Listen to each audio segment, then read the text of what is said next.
I followed the sound of buzzing. The deeper into the woods I went, the louder the sound became. It was dark this far in. There were remnants of structures from the industrial era, factories long neglected and choking with trees, vines, and countless other plants. Judging from the level of growth, no one had been here in a very, very long time. The buzzing persisted. It became hard to walk through the underbrush.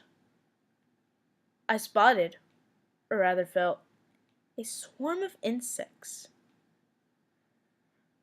They flew by my ear, paying me no attention, save for one. He flew into the back of my neck and instinctively stung me. I pulled his writhing body off my neck and studied him. It was a bumblebee, fat and covered with pollen. More streaked by. They were going in the direction of the sound.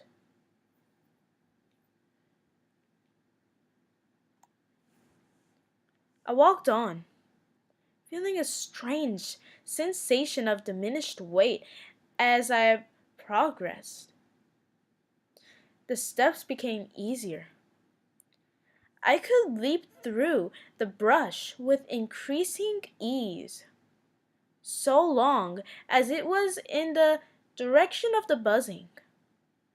My attempts to walk backward were met with more resistance than I would have considered normal. I realized the plants were pointing toward the source of the buzzing, as if they'd grown that way.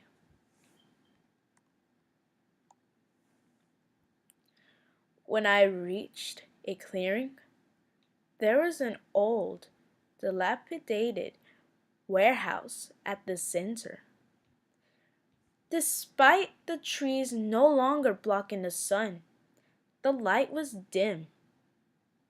I stared up into the buzzing sky and realized clouds of bees were pouring toward the warehouse. Countless thousands, countless millions, all flying toward the hole in metal roof.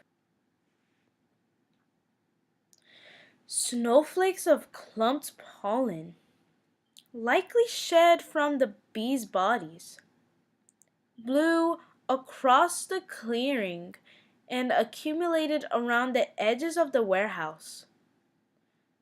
There was a distinct pull on me now, an undeniable force tugging me toward the structure. I didn't fight it. I reached the warehouse and looked around for an entrance. There were a few, but they were still locked from the inside. Near the back, I found a hole. It was small, but large enough for me to fit through. I was covered in pollen from head to toe, the cloying particulate matter forcing sneeze after sneeze out of me. Tears ran down my cheeks. The buzzing was bordering on overwhelming. I'd entered into a closet or maintenance area, so I couldn't see what was happening. I opened the door and a force pulled the knob from my hand and the door slammed backward into the wall. But I didn't notice the slam, nor would I have cared if I did. At the center of the warehouse, there was a tiny black dot. I felt disoriented looking at it and had to hold on to the door frame to keep my footing.